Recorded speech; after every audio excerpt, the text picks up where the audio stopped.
కొలాం ఆదివాసీ గ్రామాలలో మౌలిక వసతులు కల్పించాలని వ్యవసాయ కార్మిక సంఘ నాయకులు లంకా రాఘవులు డిమాండ్ చేశారు.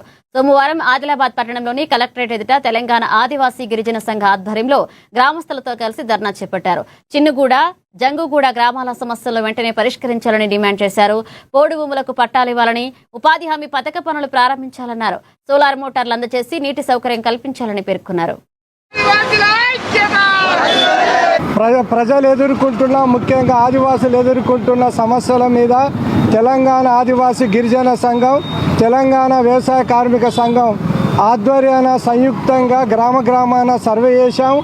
ఆ సర్వేలో మేము గుర్తించిన సమస్యలను ఈ మెమోరాండం రూపంలో పొందుపరిచి ఇప్పుడు జిల్లా కలెక్టర్ గారికి, PUITDAకు గారికి ఇవ్వడం జరుగుతుంది. ఇందులో చాలా తీవ్రమైన సమస్యలు అనేటువంటి ఆదివాసులు ఎదుర్కొంటున్నారు. ముఖ్యంగా అనేక గ్రామాల్లో మంచినీళ్ళ సమస్య అనేటువంటిది ఉన్నది. భూములకు పట్టాలు, పోడు భూములకు ఉన్న భూమి కంటే తక్కువ భూములకు పట్టాలు అనేటువంటిది ఇచ్చిండ్రు. ఎక్కువ గ్రామాలలో వాళ్లకు సాగునీరు అనేటువంటిది లేదు, సాగునీరుకు అవకాశాలు అనేటువంటివి ఉన్నాయి. కాబట్టి సోలార్ మోటార్లు, ఆ బోర్లు ఇచ్చి వాళ్ళకు నీళ్ళ సౌకర్యం అందించాలని, అదేవిధంగా ఉపాధి హామీ పనులు ఆ గిరిజన గ్రామాల్లో ఇంకా ప్రారంభించలేదు, పనులు ఇవ్వాలా. అదేవిధంగా గత సంవత్సరం పెండింగ్ వేతనాలు అనేటువంటివి ఉన్నాయి. ముఖ్యంగా పాత చట్టం అనేది 2006 ఉపాధి హామీ చట్టం ఒక వరం లాంటిది.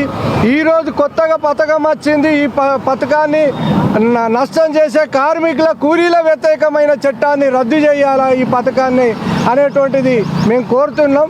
ఇట్లాంటి సమస్యలు అనేటువంటిది అనేక గ్రామాల్లో సమస్యలు ఉన్నాయి. మేము చెప్పదలుచుకున్న ఈ సమస్యల మీద జిల్లా అధికారులకు, ప్రజాప్రతినిధులకు అనేక సార్లు విన్నవించుకోవడం జరిగింది. కానీ ఏ ప్రజానాయకుడు, అధికారులు ఈ సమస్యల మీద పట్టించుకోవడం లేదు.